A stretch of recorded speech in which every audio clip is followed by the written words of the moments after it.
The Cybil Carnival comes to town. When the annual Cybil Carnival came to town, the whispers started again. The town gossiped when the colorful signs adorned their storefronts and telephone poles, proclaiming along the information they felt was most important in bright colors. The carnival is evil. Children go missing. Sacrifice. Killer clowns. They didn't stop once the tents were erected and the opening date grew closer. Rumors spread like wildfire. Soon the town was convinced the carnival was a satanic cult that needed a child from every town to sacrifice to appease the gods. People claimed it was the plastic clown at the end of the mirror maze. Others said the children painted on the wall, smiling broadly, were victims trapped forever. It was bullshit, of course. The carnival was just that, a playground of unsightly creatures showing off their physical deformities to anyone curious enough to spend $1.50, half off on Wednesdays. It didn't explain the missing children, though. Every year a child would go missing once the carnival came through. Exhaustive searches would go into trying to find them, but no one ever did. It seemed like they tore apart the tents each year, knowing they wouldn't find a trace of the child. And every year, the carnival would return, just on schedule.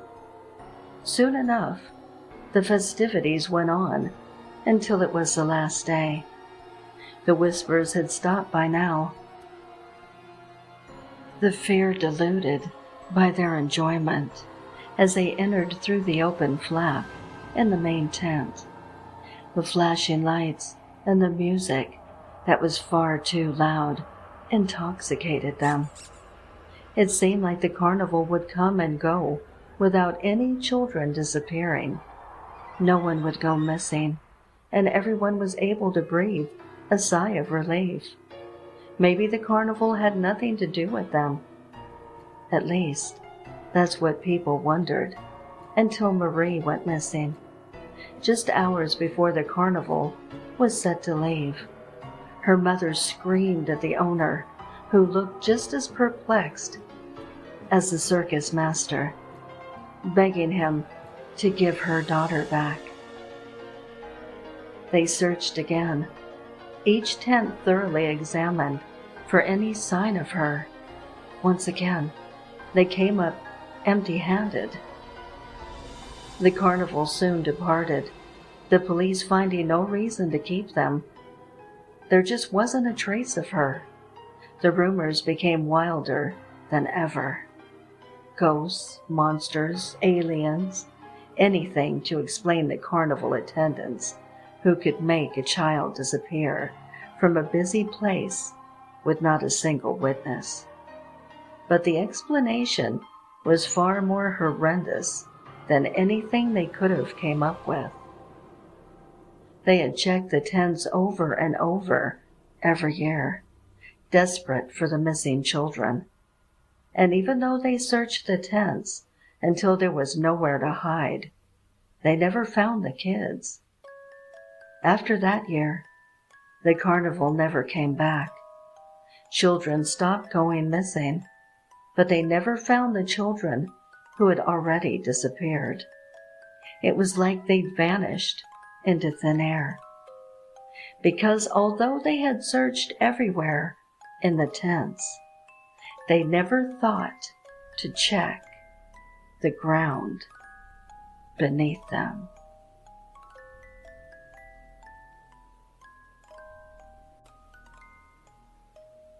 The Carnival. This happened when I was 15 years old, an age old enough to be aware of my surroundings and have a pretty good sense of danger. I live in a decently busy neighborhood. However, I am on a dead-end block near a forest preserve, and across the street from me is a sump, and if you were to go through the forest preserve, you would find yourself in a small community park. There was this one Saturday night that a mini carnival was being held there, and since I wasn't doing anything, my mom suggested that I go check out the carnival. I ended up going. I crossed through the forest with a flashlight and eventually passed the fence that led to the park and saw lit-up carnival rides that lit up everywhere. A Ferris wheel, a mini roller coaster, some of those big spinning rides, and of course, concession stands and carnival game booths. It was late enough where it wasn't very crowded. There was also a big circus tent with the red and white stripes, where I saw some people entering. I poked my head inside and saw 4 rows of people in the audience, and on this mini stage, I saw 3 clowns performing tricks. One was on a tricycle, one was juggling, and the other one was just dancing around. Then the dancing clown noticed me, poking my head inside the tent, and he skipped over closer to me and started waving his index finger, signaling for me to come closer or to come onto the stage. I didn't really know. All I knew was I didn't want to do either, so I walked away. I ran into a few friends at one of the carnival games, and I hung out with them for about a half hour. Pretty soon, the carnival was closing down and everybody was starting to leave. I said goodbye to my friends and made my way towards the woods again. I was near the fence when I heard, "Psst!" It came from behind me. It was one of the clowns, the same one that was waving me over earlier. He asked me if I wanted to check out the backstage area of the circus tent and some of the cool things the guests could not see. I said no very quickly and walked into the forest, looking back every few seconds to make sure I wasn't being followed. And I wasn't. The clown just stood there watching me with a creepy painted-on smile on his face, making the situation even more disturbing. When I was out of view, I began to run for a bit before I was confident he wouldn't be able to find me. I wasn't going to tell my mom what happened because I loved being allowed out whenever I wanted, and I feared that this might ruin that. It's a half-a-mile walk through the woods, and I was probably 3/4 of the way there when I heard it again. Psst! This time, I immediately felt sick when I heard it. I turned and saw the same clown walking out from the darkness of the woods and into the light of my flashlight. When he was close enough, I threw the flashlight at him and ran as fast as I could in the direction towards my house. I heard him draw up close behind me until the road was visible. Then I heard him suddenly turn around. When I got home, I was breathing like I had just run a marathon. My mom saw me and of course was concerned. I still didn't want to tell her what happened, so I lied and told her I jogged the whole way back. After that, I never went back to a carnival again. A dozen things to remember at the carnival. Welcome to the carnival. Just a few things I'd like to go over with you all before you get started enjoying the attractions. When in the maze of mirrors, remember, they can't get out of the mirrors as long as you are watching them. Our haunted house is currently malfunctioning. We apologize. If you're invited in by the smiling man in a top hat, don't enter. When using the restrooms after dark, you must use the buddy system. If you should lose your buddy, we insist you take a new one. enjoy the Ferris wheel. It's the tallest one in the state. But when your car is at the top of the wheel, only look down or close your eyes. Several months ago, a pair of occupants reportedly looked out over the fence that borders the park and didn't like what they saw. They jumped. Madame Maliagna is a new attraction here. She'll read your palm if you're nice. But if you, well, just make sure you be nice to her. Make sure you visit our zombie shooting gallery, where you can win various prizes. Don't go crazy on the ammo, though. We can't let inventory get too low, just in case. You'll notice multiple cans grouped together near all trash receptacles. Please be advised, the green can is for plastics, the brown is for general waste, the black is for glass, and the white cans should remain sealed at all times. The leprechaun, who can guess your weight, is a real hoot. However, if he asked your kids to join him in the photo tent, make sure and decline his invitation. The merry-go-round is an old classic. The children always love it. Just remember, they can't stay on the ride forever, no matter how attached they get. I know you all want the best seats for Mr. Mysterioso's magic act, but just a heads up, do not arrive more than 15 minutes before a show starts, unless you're volunteering for cleanup duty. Here at the carnival, we currently have no clowns on staff. With that in mind, we aren't responsible if some turn up in your family photos. Please take advantage of the bottled water for sale throughout the park. Our drinking fountains aren't advisable to use, as there's a small possibility that water from the neighboring water park has been leaching through to our wells. Have a super duper day and bring your friends next time. The Nightmare Carnival. John wakes up startled one Saturday morning. The sound of his letterbox slamming shut, disturbing an uncomfortable sleep on his couch. He gets up, groggy and hungover from partying with friends the night before, and heads to the front door to collect the morning mail. Bills, bills, bills, he mumbles to himself, until he finds a light blue flyer about a carnival coming to a nearby city that starts on Sunday afternoon. I've got nothing better to do. Might as well go, he thinks to himself. He puts the flyer down and goes on with his day. On Sunday afternoon, John arrives at the carnival and looks around at the crowded rides and food stalls that surround a stereotypical white and red circus tent.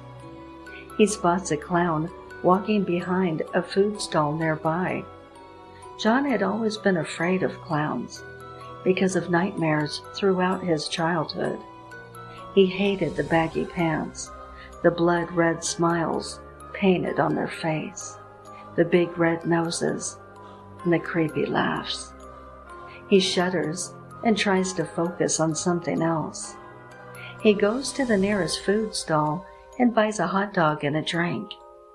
Making his way to one of the rides, he stops and notices that clown is walking to the tent from the stall he had walked behind shortly before. The clown notices John looking at him, so he waves and laughs as John stares at him in horror. He snaps out of it and heads towards one of the roller coasters. After a few hours, it was starting to get dark, and John was getting ready to go home. On his way back to his car, he saw another figure dressed in black, with short black hair head behind the stall. He decides to investigate and makes his way towards it. After following for a short while, he sees a figure go inside a small building, and making sure no one was watching him, enters through the door that reads, "Staff only." Upon entering the poorly lit building, he noticed the smell of cooking meat. He moves forward cautiously as he hears a blade hitting a table. He walks past ovens and pots of boiling water until he sees the clown that waved at him before at the far end of the room. He's chopping something on a counter and placing pieces in a meat mincer next to him. John knocks over a pan that was sticking out under a cooker by his foot. The clown stops chopping the meat and turns around to face John, revealing that he was cutting an arm that must have been fresh because there was still blood dripping from it. John sees the arm and backs away from the clown. He turns around and starts to run until he bumps into the figure he followed earlier. The mysterious figure laughs a deep, rumbling laugh and grabs John, who starts screaming and realizes he's about to become tomorrow's food.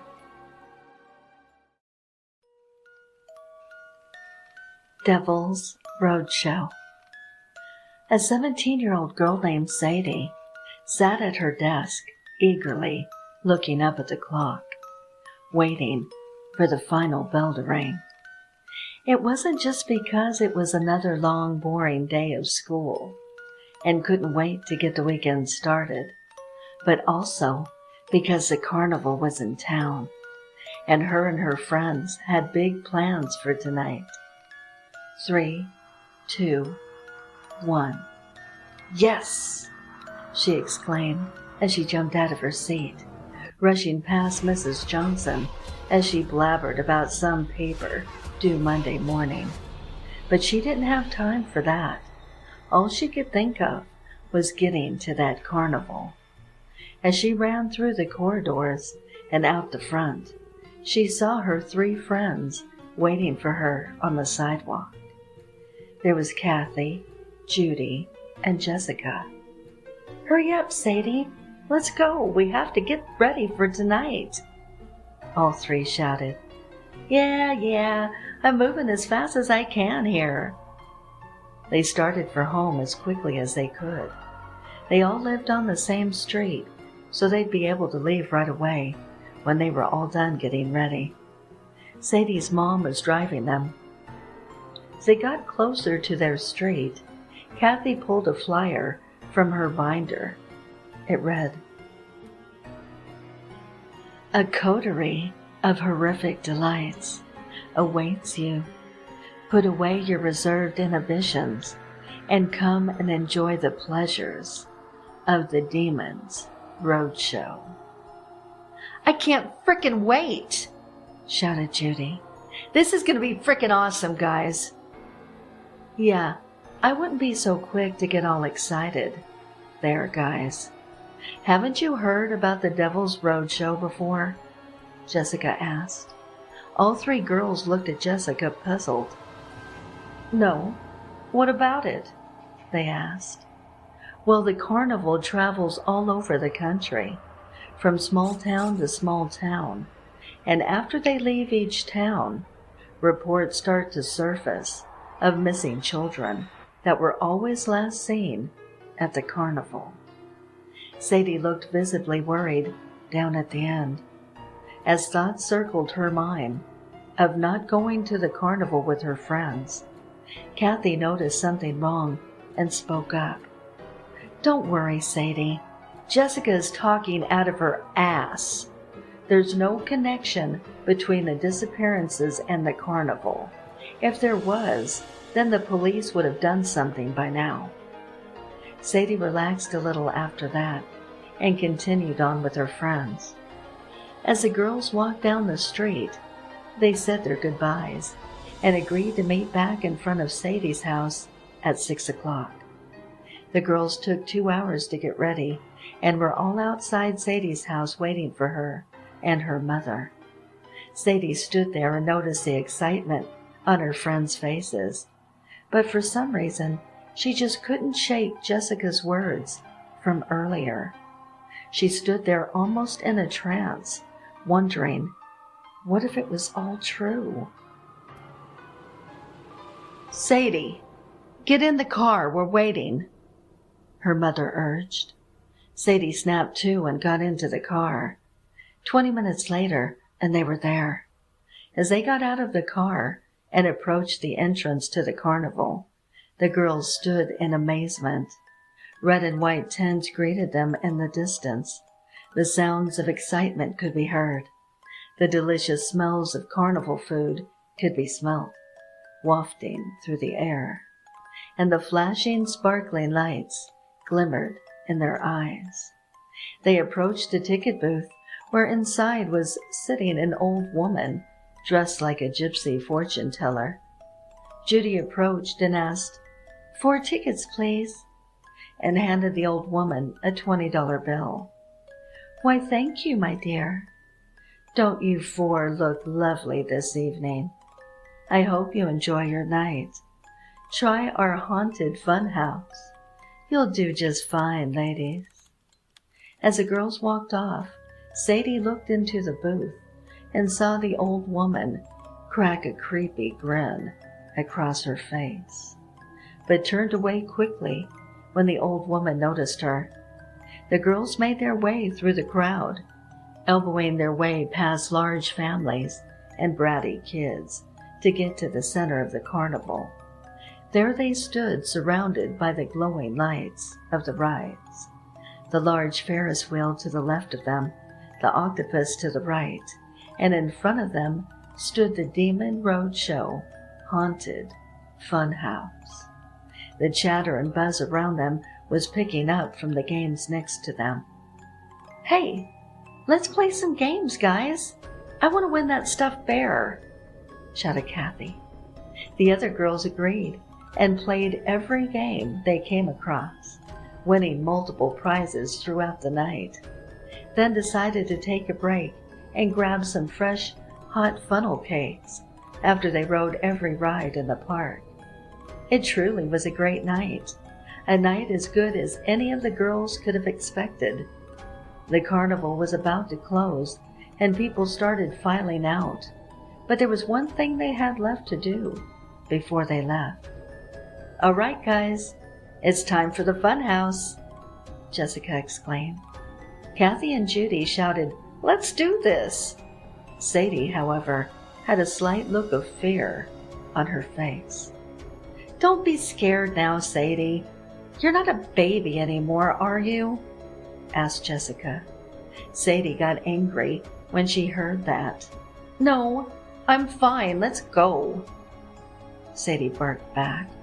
The funhouse was large and black on the outside, with skulls all over the sides and a large devil's head over the entrance, staring back at them.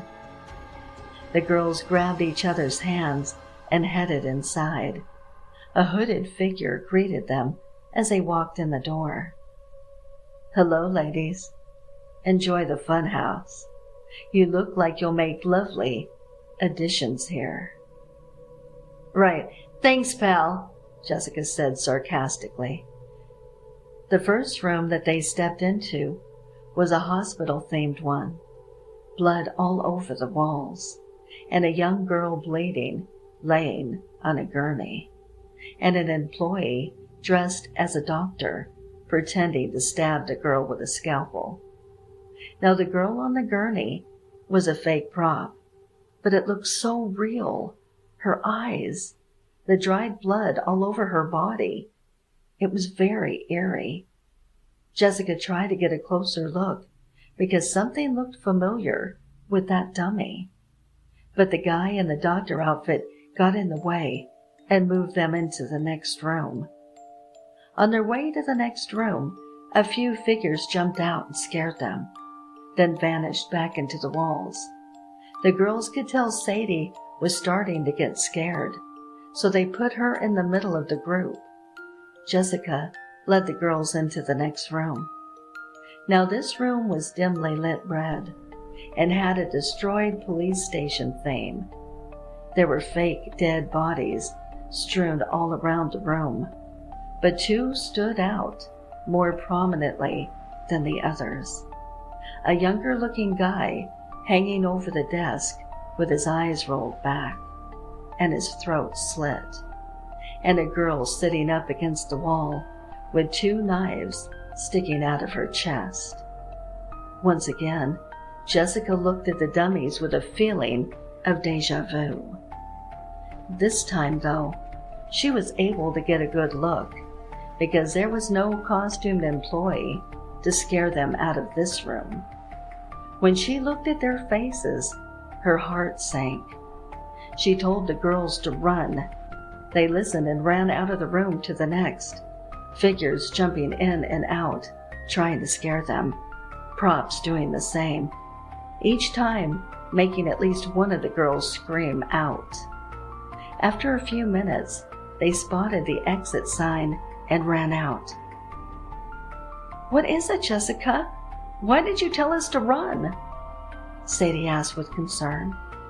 "Those faces. I knew I had seen those faces on those dummies.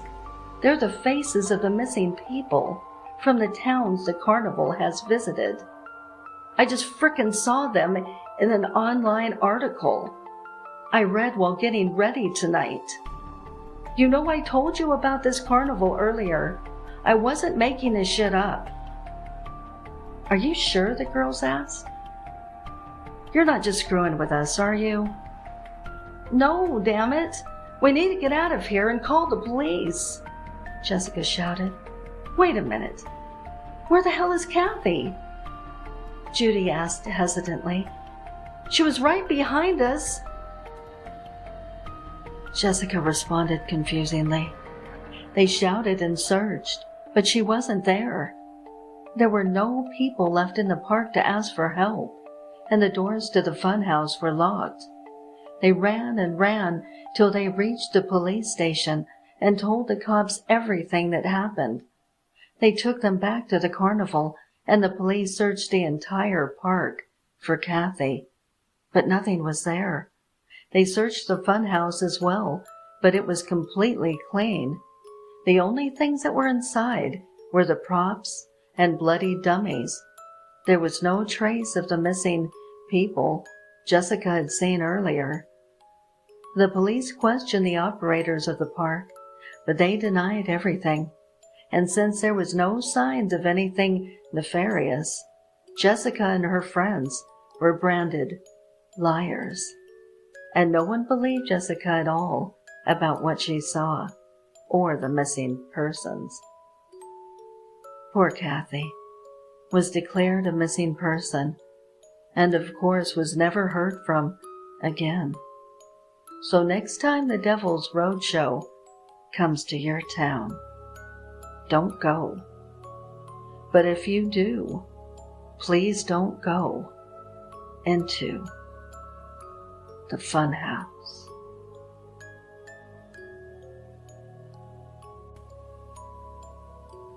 The park.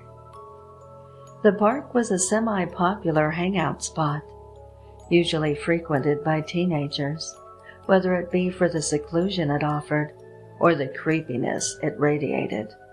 Occasionally, it had older people as well, mostly those that filmed themselves at creepy places, hoping to gain a large following. I was one of those.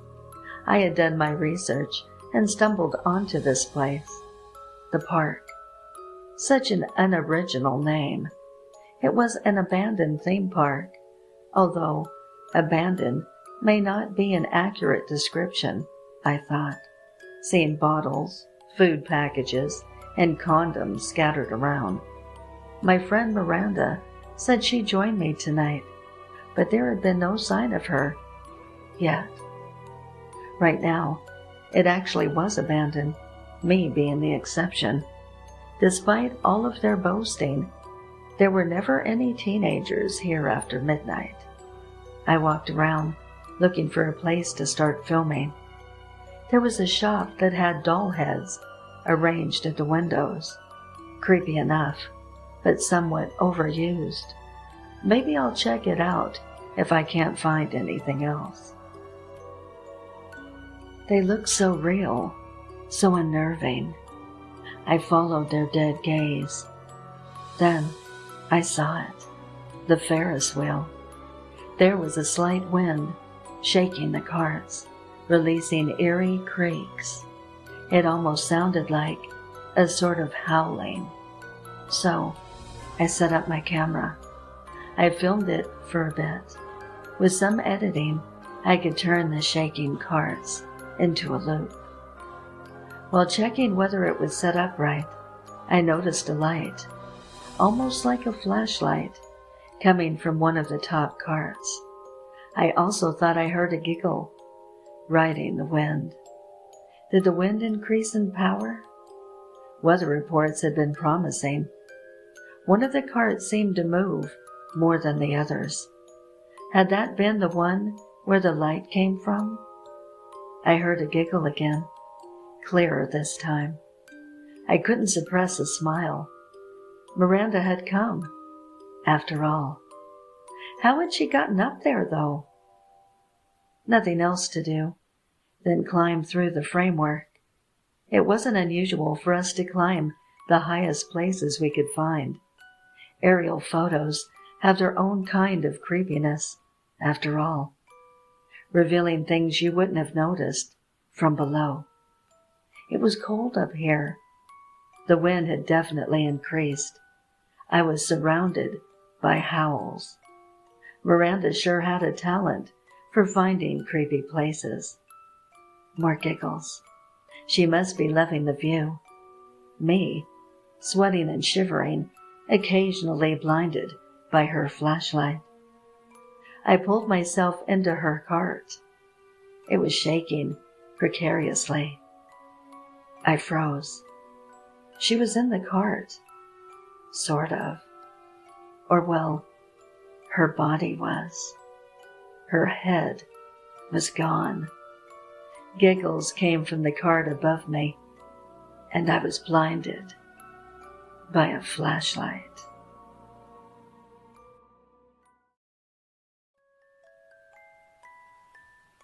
The lady at the carnival. I am a single mother of two. Almost 7 years ago, something scary happened, yet it still haunts me to this day. 7 years ago, I used to work at a nursing home in a small rural town. This is an ordinary nursing home for disabled people. I was one of the few nurses they had at the time.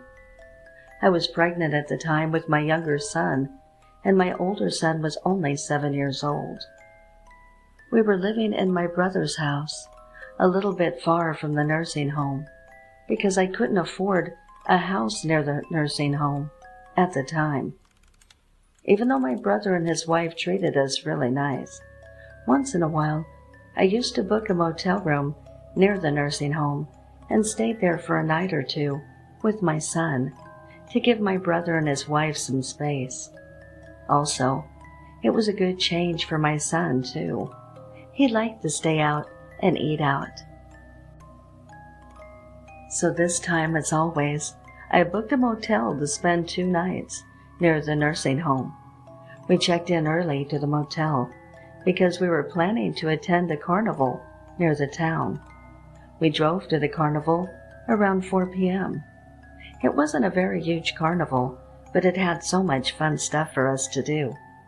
We played some games and went on rides for a while, and decided to come back because I had to go to work the next day. While we were walking our way back to the parking lot, my son saw a shooting game that rewards you with big stuffed toys, and he wanted to play it. There was this lady who was playing the same game when we were there. She was in her late 30s or in her early 40s. She looked decent and friendly. She smiled at me and waved her hand at my son I paid the stall owner, and my son started to shoot balloons. We had to pop 15 balloons to get a stuffed toy. My son tried a couple times, but couldn't pop any, so he forced me to shoot and get him the stuffed toy. So I took the plastic gun and started to shoot. Surprisingly, I was really good at it. The lady who was playing the game earlier started to cheer for me as I was shooting the balloons.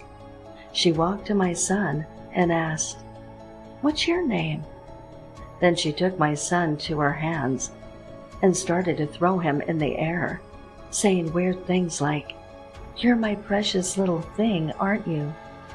Don't worry, Mom is getting your stuffed toy. Can you be my stuffed toy?" I didn't like the fact that she took my son without my permission, so I told her to put him back, and also said he doesn't like when people pick him up. She just ignored me and continued to throw my son in the air and say weird stuff. I was almost done with the shooting and only had 2 more balloons to pop. Also, she didn't look alarming, so I continued to shoot because I really wanted to get the stuffed toy for my son. It's not like I couldn't afford a new toy, but it's more fun and exciting to win one for free. I popped the other 2 balloons and gave the toy gun to the owner and went to my son. She's still holding my son and continued to ignore me. I told her to give my son back because we need to go back soon since it was getting late. Then she started to say things like, "My baby, my baby, my son." I said again, "Put my son down," this time a little bit more aggressively. She looked at me with a dead stare and tried to walk away from me with my son in her hands. I grabbed her as she walks away and I screamed, "Give my son back!" I was really mad and frightened, so I started to cry. I didn't even realize it was a public place. People were staring at us as she slowly put my son down. I grabbed my son's hand and almost sprinted back to the car. I even forgot about the stuffed toy. We drove back so fast to our motel and locked ourselves in. I just couldn't wait to get out of the motel the next day and go back to my brother's house. So we went to sleep early because I wanted to finish this day ASAP. I couldn't sleep properly since my pregnancy cramps were getting worse at the time, and also I was still in shock from the incident at the carnival. So I got out of bed and walked to the bedroom window. I looked outside for no reason. Maybe my heart told me to do so. I froze from fear when I saw her, the lady from the carnival. She was walking around my car and trying to look inside it. She was putting her hands and face over the car window and was looking inside. She probably had followed us here. She also was looking at motel rooms like she was trying to figure out which room we were staying. There was a phone inside my motel room. I called the police without any hesitations. Police told me to stay online and came to the motel within 30 minutes. They looked for the woman at the motel site, but they couldn't find her. I called my brother afterwards, and he came to the motel and drove us back home. He blamed me for staying at motels alone and told me never to do that again. It's been 7 years now, and I still think about it till this day. I am really happy we got out of there safe that night, 'cause God knows what she was planning to do with me and my son. My son is 14 years old now, and we live in our own house in a safe neighborhood.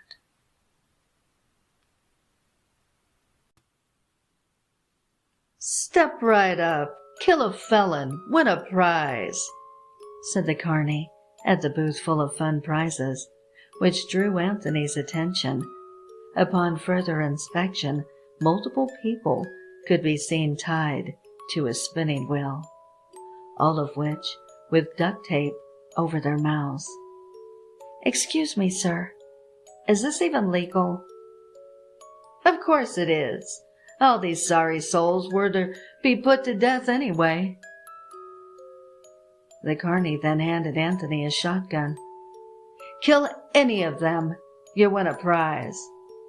The carney then pointed to a box covered in question marks, mixed in with prizes. "However, if you manage to kill the man in the red shirt, you win the mystery box." Anthony saw the man the carney was speaking of. The strangest thing was that he was positive he'd seen him in a missing persons report on the news. Then again, it was probably just him. First shot, Anthony missed the man in the red shirt, killing someone else. "Tough luck, kid, but hey, at least you killed someone. Now, which prize do you want?" "Actually, let me try again. I want that mystery box." Anthony kept trying and trying, blowing almost all of the dollars he had out of his wallet, as well as the heads off the felons, until the only one left was the one with the red shirt. "This is your very last chance, kid. I've got to pack up and get out of the state ASAP." "But the carnival doesn't leave for another 2 days. "Last chance." Anthony kept his shotgun steady and his eye on the man. With the pull of the trigger, the man's chest exploded with blood and shattered ribs. He was dead. "Well done, kid. You're the winner of the sought-after mystery box." The carney handed Anthony the box and began packing up almost immediately. Anthony ripped the lid open, excited to see what was worth killing half a dozen people for. It was a bouncy ball. Anthony turned back around to see nothing but an empty boot.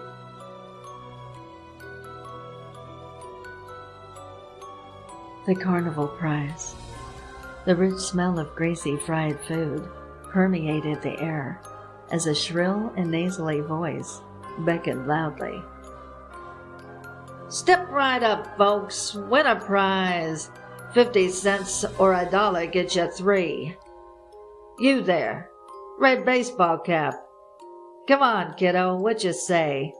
Knock over all 3 cans. How about it?" The hour had become late, and the carnival was winding down, but Bobby looked up at his mother from beneath his favorite A's cap and begged, "Can I, Mom? Huh? Can I try?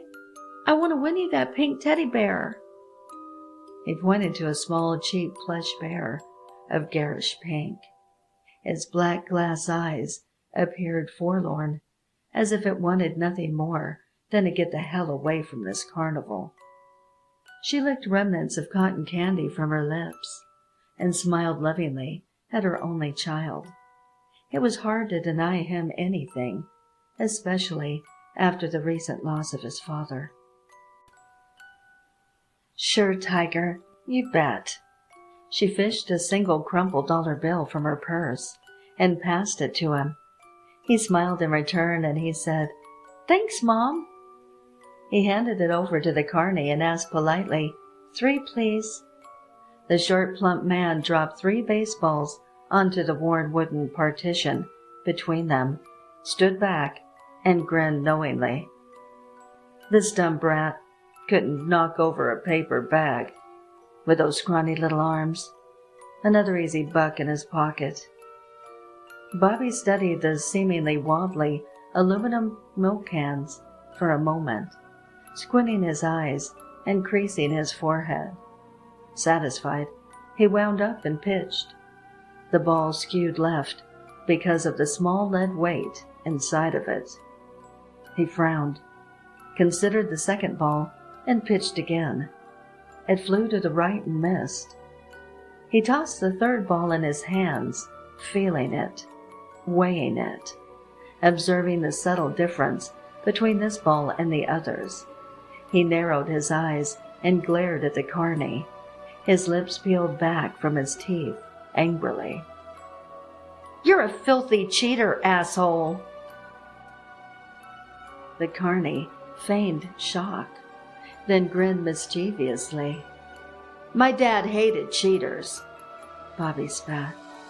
Then he curled his knuckles expertly on the ball and let it fly with every ounce of his strength. It struck the carny's forehead with an audible thump, cracking open his skull. His eyes rolled upwards, revealing yellowing, bloodshot whites. Specks of gelatinous gray matter and droplets of thick red blood flew everywhere as he crumpled in a heap, dead before he hit the ground. "Yay! I won!" Bobby shouted happily.